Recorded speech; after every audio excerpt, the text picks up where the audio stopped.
Basically मेरी qualification electrical engineering है। तो जब तक आप अपने आप से खुश नहीं हैं, अपने साथ खुश नहीं हैं, तो आप साथ वालों को, वर्क प्लेस को, कम्युनिटी को, घर वालों को, लोगों को कैसे खुश रख सकते हैं। दूसरा, मेरी वालदा साहबा की हदायत थी कि बेटा किसी ऐसे स्टडी करो कि जिससे अल्लाह की मखलूक को ज़्यादा से ज़्यादा प्यार मिले। 99.9% के मसाइल की जो जड़ है वो स्ट्रेस है, टेंशन है, चिड़चिड़ापन है और बॉडी लैंग्वेज का मनफी होना है। इस वजह से बहुत प्यार के रिश्ते दूर होते हैं। बहन भाई से तंग है, मियाँ बीवी के रिलेशनशिप में दरारें आ रही हैं, पेरेंट्स चिल्ड्रन की आ रही हैं। तो मैंने चाइल्ड साइकोलॉजी पे इंटरनेशनल डिप्लोमा किया, फैमिली रिलेशनशिप मैनेजमेंट पे यूके से डिप्लोमा किया, स्ट्रेस मैनेजमेंट पे किया और मैंने सारा काम इस सारी चीज़ों को रिलेट किया अपने माशरे के साथ।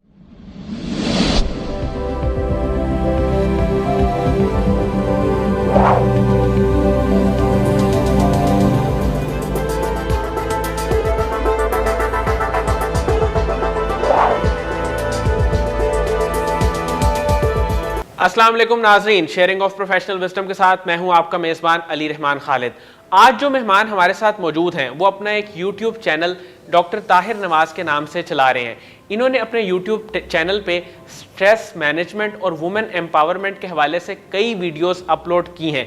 इसके अलावा इनकी अब तक 4 किताबें भी मंजर आम पे आ चुकी हैं। हम इनसे जानेंगे कि इनका विजन और मिशन क्या है और ये किस किस तरह से खिदमत खल्क का काम भी सर अंजाम दे रहे हैं। आइए इनसे मुलाकात करते हैं और जानते हैं कि ये हमसे क्या कहना चाहते हैं। बहुत बहुत शुक्रिया ब्रिगेडियर ताहिर साहब आपकी तशरीफ़ आवरी का। सर मुझे ये बताइएगा कि आपने इंजीनियरिंग में अपनी ग्रेजुएशन की, मास्टर्स किया और उसके बाद पीएचडी भी की, फिर आपका इंटरेस्ट वुमेन एम्पावरमेंट के टॉपिक में और इस फील्ड में कैसे डेवलप हुआ कि आपने चाहा कि लोगों को स्ट्रेस मैनेजमेंट के हवाले से अवेयरनेस दी जाए, उस लाइन से आप इस तरफ कैसे आए? औज़ुबिल्लाहि मिनश्शैतानिर्रजीम, बिस्मिल्लाहिर्रहमानिर्रहीम। बेसिकली मेरी क्वालिफ़िकेशन इलेक्ट्रिकल इंजीनियरिंग है। मैं एमएससी इंजीनियरिंग मैनेजमेंट फॉलो कर रहा था, फिर उसके बाद ऑब्वियसली पीएचडी इंजीनियरिंग मैनेजमेंट। तो मेरा थीसिस था फीमेल एम्पावरमेंट में, raising of productivity through female empowerment. तो वो फॉरेन डॉक्टर हैं डॉक्टर जूडी सत्तर, उनके पास मेरा थीसिस एक्सटर्नल एवेलुएशन के लिए गया। तो उन्होंने ह्यूमन बिहेवियर, इमोशनल मैनेजमेंट के काफ़ी ज़्यादा पॉइंट्स लिखे। तो जब मैंने उस थीसिस के काफ़ी पॉइंट्स एड्रेस किए और मैंने फीमेल की इमोशनल इंटेलिजेंस और बिहेवियर्स के मतलब पढ़ना शुरू किया, तो इसने it open a new windows to me. मुझे ऐसे लगा कि इस फील्ड पे बहुत ज़्यादा पढ़ने की ज़रूरत है, क्योंकि सब कुछ है ही stress management. Till the time you are not comfortable with self, how could you be comfortable with your work place और अदर पीपल। जब तक आप अपने आप से खुश नहीं हैं, अपने साथ खुश नहीं हैं, तो आप साथ वालों को, वर्क प्लेस को, कम्युनिटी को, घर वालों को, लोगों को कैसे खुश रख सकते हैं। दूसरा, मेरी वालदा साहबा की हदायत थी कि बेटा किसी ऐसे स्टडी करो कि जिससे अल्लाह की मखलूक को ज़्यादा से ज़्यादा प्यार मिले। तो मैंने इसी फील्ड पे काम करना शुरू कर दिया और I am firm on this कि 99.9% के मसाइल की जो जड़ है वो स्ट्रेस है, टेंशन है, चिड़चिड़ापन है और बॉडी लैंग्वेज का मनफी होना है। इस वजह से बहुत प्यार के रिश्ते दूर होते हैं। जैसे किसी बुज़ुर्ग ने कहा, बात अल्फाज की नहीं लहजों की होती है। तो जब तक लहजे ठीक नहीं होंगे तो हमारा प्यार, मोहब्बत, केयर, लव नहीं बढ़ेगी। तो अम्मी जी अक्सर एक शेर सुनाती थी जो मैंने उनसे सीखा, दुनिया उत्ते रख फकीरा इंज तू अपना बैन खलोन, कोल होवे ते हसन लोकी छट जावे ते रोन। बहुत खूबसूरत। तो ये उस फलसफे में था कि जब स्ट्रेसेस दूर करेंगे, कम्युनिटी वेलफेयर होगी, हमारे रिलेशनशिप्स बेहतर होंगे, तो हम पॉजिटिव रूट पे चलेंगे।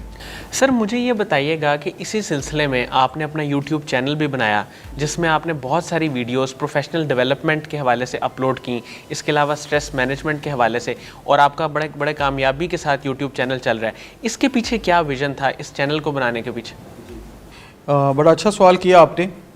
देखें, दर्द दिल के वास्ते पैदा किया इंसान को।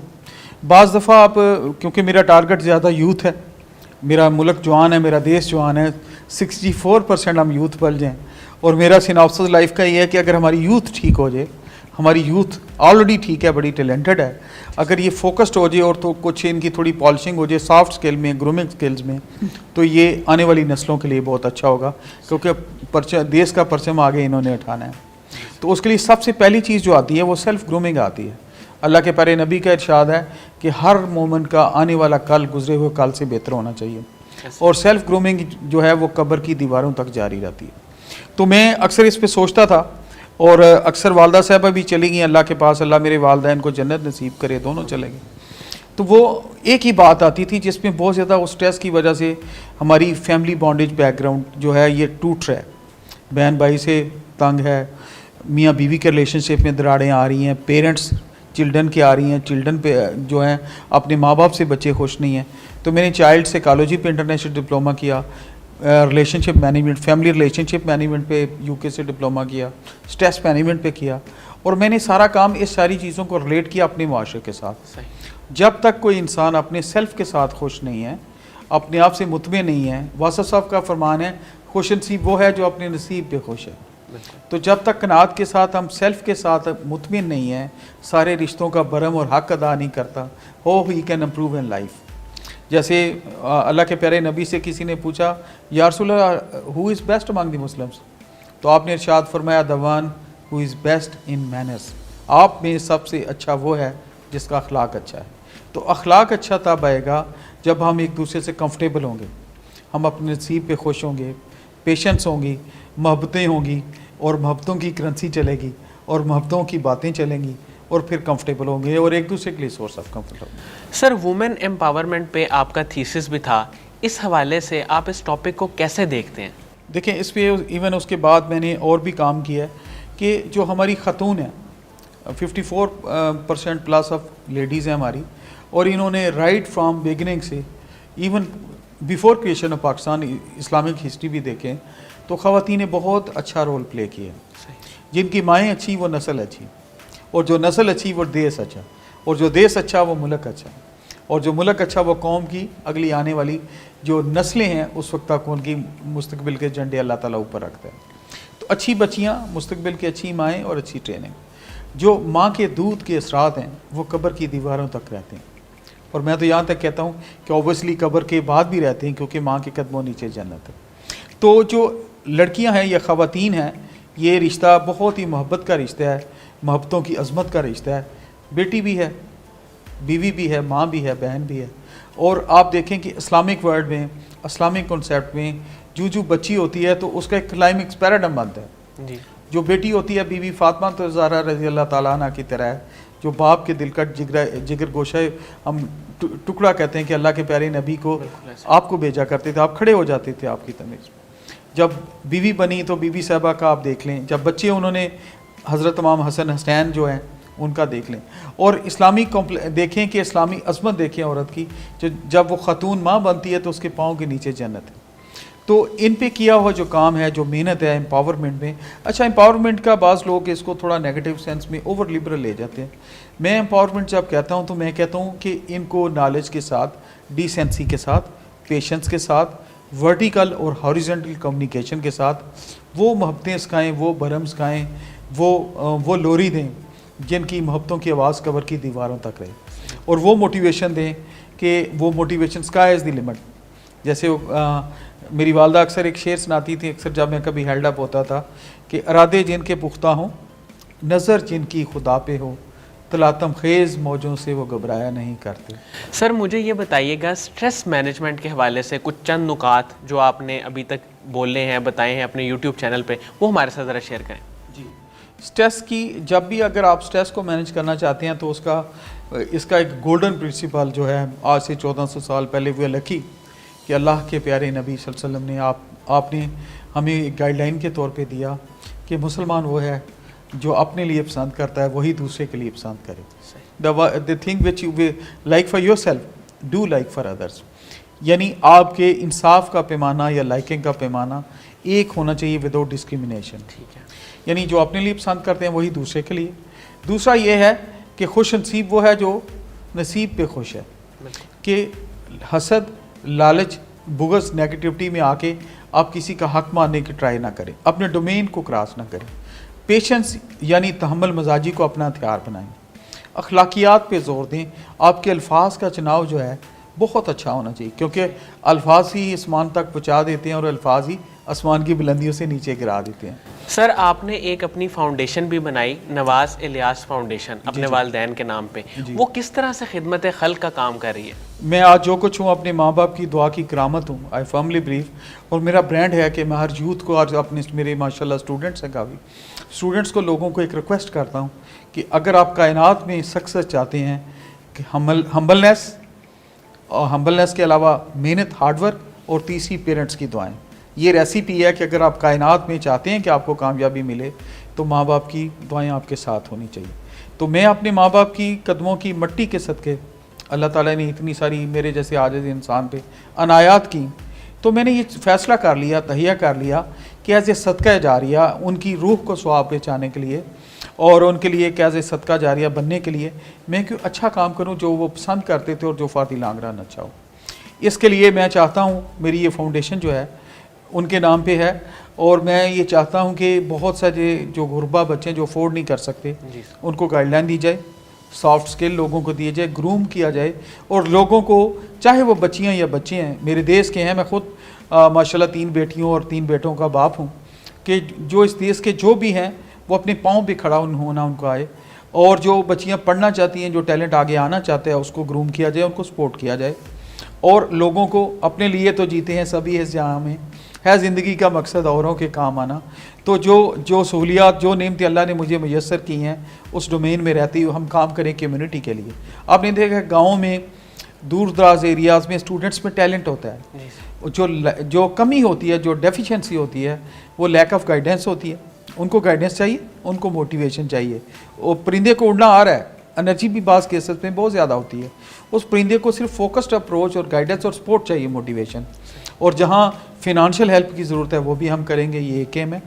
दूसरा एम ये है कि जिन लोगों की, जो ऐसे हैं जिन बच्चियों की शादी वगैरह रहती है, उनको हम सपोर्ट करें।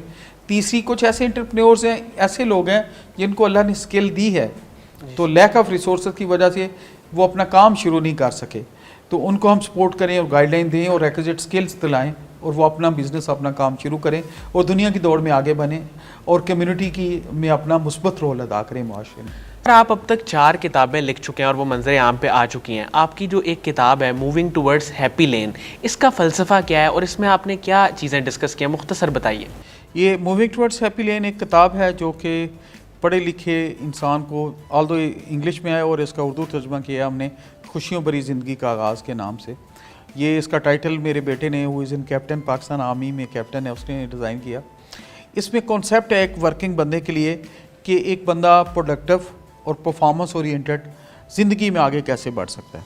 अच्छा, ज़िंदगी में आगे बढ़ने के लिए बहुत सारे बंदे इंसान की ज़िंदगी में स्पीड ब्रेकर्स आते हैं, रोड ब्लॉक्स आते हैं, तो उसमें हमने एक गाइडलाइन दी है कि वर्क प्लेस पे उसको कैसे different practical challenges Pakistani society में आते हैं, जहां वो काम करता है हॉरिजॉन्टल वर्टिकल कम्युनिकेशन में, क्या क्या चैलेंजेस हैं, उनका एनालिसिस है। जितनी भी पहले बुक्स आती थी वेस्ट की और दूसरी, उसमें वे आउट नहीं दिया जाता। तो इस बुक की यूनिकनेस ये है कि इसमें हमने डिस्कस किया है कि इसका वे आउट ये है और प्रैक्टिकल अप्रोच में आपने कैसे एक्ट करना है। जैसे कोई इंसान जब वर्क प्लेस में कैसे बिहेव करेगा, कोई इंसान रिश्तेदारों के साथ रिलेशंस में कैसे रहेगा, कोई इंसान कम्युनिटी से जब डील कर रहा है तो उधर कैसे रहेगा, और रिश्तेदारों में भी जो क्लोजेस्ट फ्रेंड्स हैं, पेरेंट्स हैं, उनके साथ कैसे रहेगा। क्योंकि आपने अक्सर देखा होगा कि मेरी सोसाइटी का ये अलमिया है कि बहुत सारे टैलेंटेड लोग, मेहनत करने वाले लोग, परफॉर्मेंस ओरिएंटेड लोग, एंटरप्रेन्योर्स, फोकस्ड लोग जो हैं वो हेल्ड अप हो जाते हैं, वो थोड़े बेचारे मड में चले जाते हैं, प्रॉब्लम्स में चले जाते हैं due to this relationship management. अच्छा, वो अगर कोई इंसान घर से अपनी बेगम साहबा से, वालदैन से, बहन भाइयों से खुश नहीं है तो मेरा नहीं ख्याल कि आपस में कैसे परफॉर्म करेगा। तो इसमें एक मल्टीविटामिन टॉनिक दिया हमने कि ये रिलेशनशिप का एनालिसिस है, किस सिचुएशन में आपने एक किस्म का साइड से पॉजिटिवली अपने एक मुस्बत रोल प्ले करते हुए फोकस्ड अप्रोच के साथ आगे बढ़ना है। तो इसकी माशाल्लाह बहुत ज़्यादा पजीराई हुई। तो पाकिस्तान नेवी ने as a service book club इसको ऑन किया, उन्होंने हर अफसर लोगों को ये बुक इशू की और मुझे बहुत ज़्यादा खुशी हुई कि लोगों ने इससे बेनिफिट उठाया। फिर माँ जी ने इसके बाद हुक्म दिया, उस वक्त अम्मी जी ज़िंदा थी, अल्लाह उनको जन्नत दे, उन्हें कहा बेटा ये तो इंग्लिश में है, इसका उर्दू में तर्जुमा करो। फिर उर्दू में हमने बुक ट्रांसलेट की, उसका नाम रखा खुशियों भरी ज़िंदगी का आगाज़, ताकि वो उर्दू में लोगों ने पढ़ा, बड़ा अच्छा लगा। तो अगली तीसरी बुक अभी आई है तो फाइनल मार्केट में आने वाली है, उसका तामीर शख्सियत। उसमें थोड़ा हमने ये डाला कि जो हमारे बच्चे हैं जो शुरू से ही जब जो इन्फेंसी से हैं उनको कैसे ग्रूम अप किया जाए कि अच्छी नर्सरी होगी, तो एक अच्छा पायदार प्रोडक्टिव दरख्त बनेगा और फैमिली कम्युनिटी का हिस्सा बनेगा। सर, कासिम अली शाह साहब के साथ आपका एक बड़ा अच्छा ताल्लुक है, उनके काम के बारे में, उनके वीडियो लेक्चर्स के बारे में और ख़ास तौर पे उनकी फाउंडेशन के बारे में आप क्या कहेंगे? कासिम शाह साहब एक चमकता हुआ सितारा हैं, अल्लाह इस सितारे को और अरूज दे, और हमें प्राउड है, I am proud of him as a brother, as a colleague, and I belong to that community, that society where people like Kasim Ali Shah sahab हैं। ये मेरे मैं इनकी हर वीडियो सुनता हूँ, मैं इनसे जब मिलता हूँ तो बड़ा मुस्बत वाइब्स आती हैं इनसे। ये एक कामयाबी का सितारा हैं, इनकरेजमेंट देते हैं, और फ्रैंकली स्पीकिंग इनकी बहुत सारी वीडियोस से मैं ख़ुद भी इंस्पायर हुआ हूँ। मेरी इनसे मुलाकात होके एक मुझे मल्टीविटामिन मिलता है, ताकत का, मोटिवेशन का, और मेरी दुआ है अल्लाह इनको कायम दायम रखे और ये यूथ के लिए आइंदा से इससे बढ़ चढ़ के रोल अदा करते रहें। और हम इनसे एक अच्छा, इन्होंने एक कल भी बात हो रही थी, हमारी मुलाकात हुई जब शाह साहब से, तो मुझे एक अच्छा लगा, वी फेल्ट प्राइड कि इन्होंने टीचिंग को, उस्ताद की सिमत को, उस्ताद के रुतबे को और बच्चों के एक्ट को एक नई जहत दी है, एक नया ब्लड दिया है, एक नई मल्टीविटामिन दी है, एक नई सोच का अंदाज़ बदल दिया है। तो अल्लाह ताला उस अंदाज़ में और बरकत डाले और इसी तरह ये काम होता रहे, और मैं उसी से इंस्पायर होकर साथ साथ ये काम सारा कर रहा हूँ। बहुत बहुत शुक्रिया ब्रिगेडियर डॉक्टर ताहिर नवाज साहब आपकी तशरीफ़ आवरी का। नाज़रीन, मुझे उम्मीद है कि जो लोग इनके काम के बारे में जानना चाहते थे और ये किस किस तरह से अपने यूट्यूब चैनल पे मुख्तलिफ इल्मी वीडियोस डाल के लोगों को गाइड करें, इस बारे में जानना चाहते थे, उनके लिए इंटरव्यू इंतहाई मुफीद साबित होगा। बहुत बहुत शुक्रिया, अपना बहुत ही ख्याल रखिएगा। अल्लाह हाफ़िज़।